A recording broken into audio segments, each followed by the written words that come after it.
Hi guys, I am doctor Shweta Singh. I am your physio. आज जिस topic पे बात कर रहे हैं वो है कि विंटर्स आने वाली हैं, ये विंटर्स अभी आ चुकी हैं और हमें जॉइंट पेन बहुत बढ़ जाता है। तो ऐसा क्यों होता है? ये विंटर्स की वजह से होता है या कोई और कारण है जिसकी वजह से हमें इन जनरल सर्दियों में हमारी दर्दें या जोड़ों की जो दर्द है वो ज़्यादा बढ़ जाती है। तो मैं आज दो रीज़न पे बात करने वाली हूँ कि जो सर्दियों में हमारी पेन बढ़ जाती है वो क्यों बढ़ती है, जिसमें से है रीज़न नंबर 1, बैरोमेट्रिक जो प्रेशर है उसका डिक्रीज हो जाना। बैरोमेट्रिक जो प्रेशर है उसको आप एयर प्रेशर कह लीजिए या वेदर का प्रेशर कह लीजिए, वो क्या होता है, वो डिक्रीज हो जाता है। अब ये जो हमारा एयर का प्रेशर जब डिक्रीज होता है यानी कि कम होता है, तो क्या होता है, जितने भी एयर मॉलिक्यूल्स होते हैं वो क्या हमारे जो मसल हैं, जो हमारे टिश्यूज हैं, उनको कॉन्ट्रैक्ट करके रखते हैं। और जब ये डिक्रीज होता है तो ये कॉन्ट्रैक्शन खत्म हो जाता है।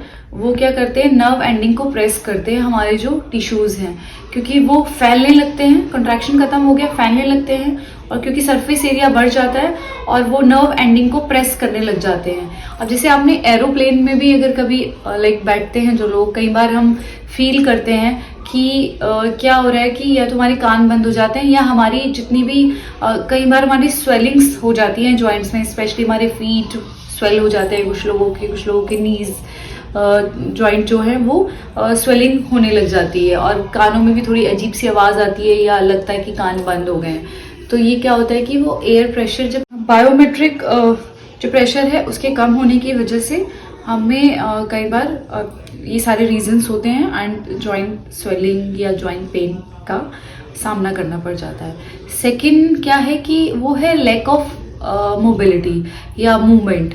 हम क्या करते हैं, सर्दियों में सभी के साथ होता है कि ठंड लग रही है तो हमारी मूवमेंट कम हो जाती है और हम उसी पोजीशन को ज़्यादातर कैरी करते हैं या रखना चाहते हैं जहाँ पे हमें वार्मथ मिलती है, जहाँ पे हमें थोड़ी गर्माइश लगती है। तो हम सोचते हैं कि हम उस पर्टिकुलर पोजीशन को, सोते हुए भी हम पैरों को मोड़ के और वैसे सोना पसंद करते हैं सर्दियों में, स्पेशली मैक्सिमम लोग।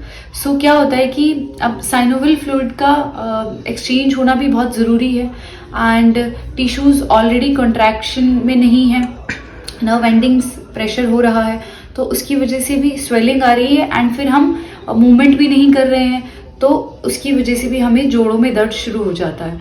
अब हमारे जो वेट वेयरिंग जॉइंट है, जैसे हमारा हिप जॉइंट हो गया, नी जॉइंट हो गया, या आप कह लीजिए कि फुट वाला एरिया हो गया, तो हमें क्या करना चाहिए, इनको ज़रूर मोबाइल करना चाहिए। लाइक आप थोड़ी बहुत वॉक कर लीजिए, थोड़ी बहुत एक्सरसाइजेस बहुत ज़्यादा ज़रूरी होती है। हम सर्दियों में थोड़े लेजी होकर सब कुछ छोड़ देते हैं एंड हम क्या शुरू कर देते हैं, हम थोड़े आराम और रेस्ट की तरफ ज़्यादा चले जाते हैं, रिलैक्स हो जाते हैं, खाना पीना भी बहुत शुरू कर देते हैं और हम मोबिलिटी को बिल्कुल ही छोड़ देते हैं।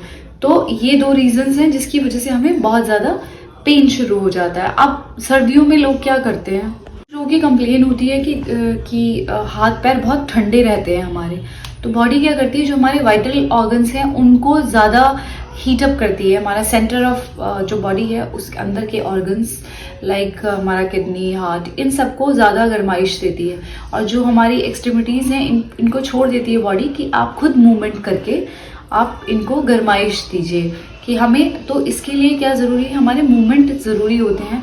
अब देखिए, आप जब बैठे रहेंगे एक जगह पर सर्दियों में स्पेशली, तो ठंड हमें ज़्यादा लगती है। जब हम मूवमेंट शुरू कर देते हैं, काम करते हैं या वॉक करते हैं या रनिंग करते हैं, कुछ भी करते हैं या कोई स्पोर्ट्स कर, तो धीरे धीरे हम डांस करते हैं, तो धीरे धीरे क्या होता है, हमें गर्माइश मिलनी शुरू हो जाती है और हमें कहते हैं ना, सर्दी में भी गर्मी का एहसास होना शुरू हो जाता है। तो इसलिए मूवमेंट बहुत ज़रूरी है। अब देखते हैं कि क्या क्या चीज़ें हैं, क्या हमें करना चाहिए अपनी बॉडी को मूवमेंट देने के लिए सर्दियों में। सबसे पहले आप लूज क्लोथ्स पहनिए, मतलब थोड़े ढीले पहनिए, लेयर्स ज़्यादा रखिए, तो क्या होगा, हीट अंदर ही रहेगी जो प्रोड्यूस हो रही है। आप लेयर्स 2-3 पहन लीजिए पर थोड़ा सा लूज रखिएगा।